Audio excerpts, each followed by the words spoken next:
Alright,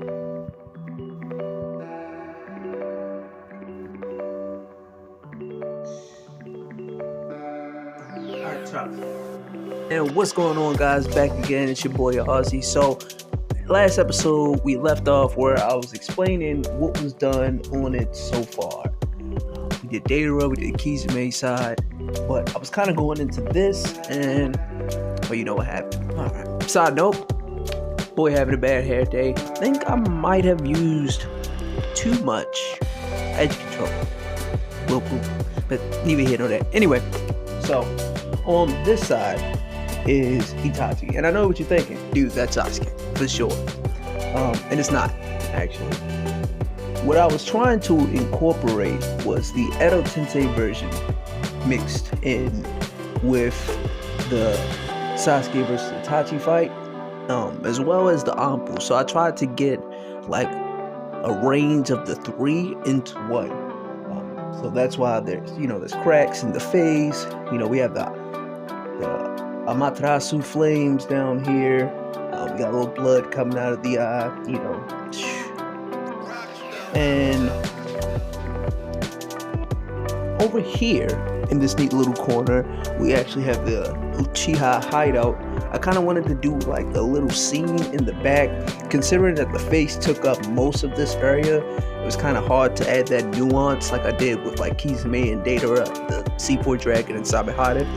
But I wanted to add something, right? I wanted to add something. And I honestly, while you could be like, well, it's Sasuke, it's not. It kind of looks like him though, a little bit, right? So I was having the worst time trying to get Itachi's Mangekyo Sharingan to look a little bit the same. When I first did it, it was kind of crooked, and then when I went to do it on this side, I was getting the same effect. So I was like, you know what? Let me break it down, bust it down to the normal Sharingan. For the people that know, they know. And besides, this is custom build. This isn't an official product from the company. It's not an official product, right? So I was like, all right, it's not too bad. It still looks dope. Over here, we got Obito. Yep, the one, the only Obito. We wanted to have that Kamui effect. Every time you use the Kamui, the mask kind of has that pull-in feeling. We got the bloodlust in the eye. It definitely came out well. They definitely could have came out a lot worse. In fact, when I first started this, I didn't know if that's what I wanted to do. Like, I was like, okay, I'll just draw the mask, draw the face, put it there. But as time went on, and I continued to add little pieces here and there, I was like, you know what? I think it would look really dope if there was some sort of like effect happening. Came out great. Now, as you guys can see on this side, we got Black Zetsu, White Zetsu, just Zetsu, I guess. Same guy, different face, same guy, I guess. All right, and then we also got one of my favorite Akatsuki members, Sasori. And if you look closely at it, you can see I added the tail from his main puppet. I thought it would just be like a dope transition into the portrait, right? Portrait, man. Yeah, so I thought it would make a very dope transition into the overall look of it, right? It was kind of difficult for me to get, I guess, the Venus flytrap of. Hold on. Oh, I'm slipping. All right, there we go. You know what I'm saying? Can't be a shinobi out here if you ain't rocking your village. You know what I'm saying? So anyway, like I was saying, guys, so I couldn't really fit. I would say the Venus flytrap-esque. You know the character Black Tattoo. He has that kind of like that Venus flytrap style of like plant around his face. It would be very hard for me to get like a clear design when it came to making this. So I was like, okay, the most I could do is just kind of add more detail. So as you guys can see, we got the darkness around the Black Zetsu version's eye to kind of indicate more of like the Kage as well, not just being Zetsu, right? Kind of giving a bit more information into the design. And I also did like the outlining of the hair just to kind of make it pop a bit more, because like I said, everything else kind of has something else to it that'll make it right, but that was just kind of right. So looks dope. On to the back. Okay guys, so as you can see, this is where we gotta finish off in terms of character creation. Kind of gotta start on Konan. We're gonna completely just wipe out this version of Hidan. We're gonna completely wipe out that version of Kakazu. Personally, I feel like the chibi look, the chibi-esque kind of look around the other characters just fit the whole thing perfectly. And it's gonna take a little bit of work. Probably not gonna take too long, but look, I'm giving us. All right, it's a team effort, right? I'm giving it done in 14 days. It's been more than 14 days. End of this week, right? We're gonna get it done by the end of this week. So inside's already good to go, and let's get these characters on there, man, and let's finish up the little dots and get the varnish on, and let's get this thing done, man.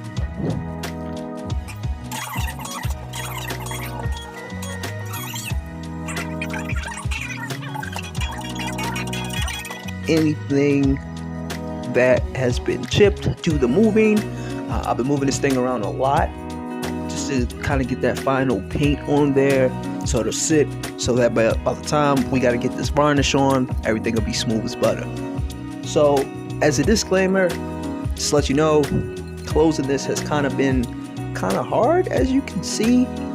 I don't want to mess it up in any way, so what I think I'm going to do is go back on the inside, shave some of the clouding down, just shear some of that off, right? Just to make sure that when I do give this thing away to one of my subscribers, make sure you subscribe. When I do give this thing away, I want to make sure that, you know, it's practical. It looks dope, but it needs to be practical. So we're going to do that as one of the final touches. But first, let's get this black paint. Gotta have napkins. Boom. So we got our paint. And we have brushes. So these particular brushes, we're going to use these for the varnish, actually. Probably end up using this one just because it's the smaller brush. And it might work with like different crevices and stuff like that. But as you can see, if I go ahead and try to use it on that, this will more than likely mess up some of everything else that we already got on there. So get that, use this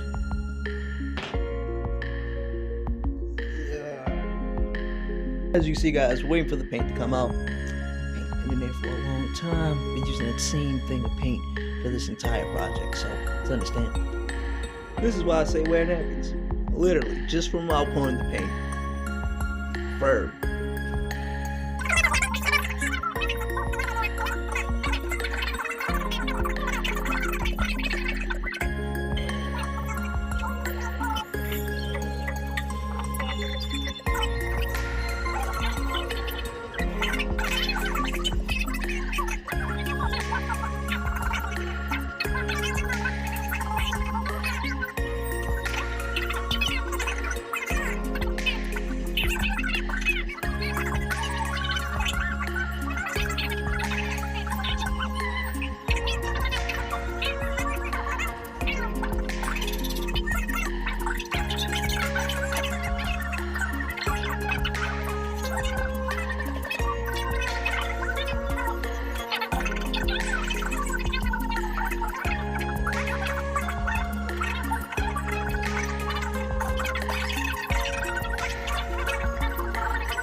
So now that we've gotten the black paint on there, we got rid of the fumble, if you will, you know what I'm saying, from the beginning. And now we're going to get these characters on there, man. So let's go.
Okay guys, so as you can see, man, I got this thing painted up here, and what we're going to do is let this dry.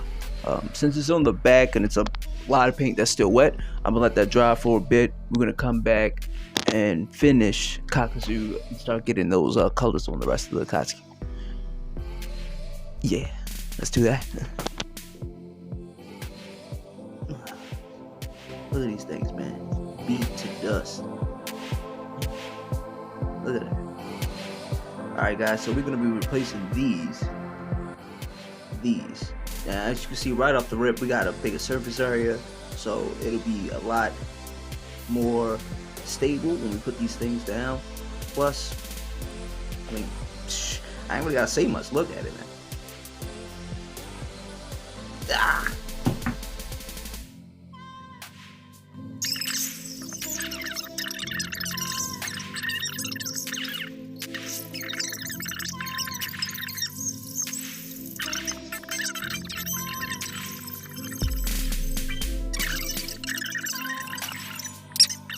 Your boy has got the paint dry, so I'll dry it up. Furniture sliders on there.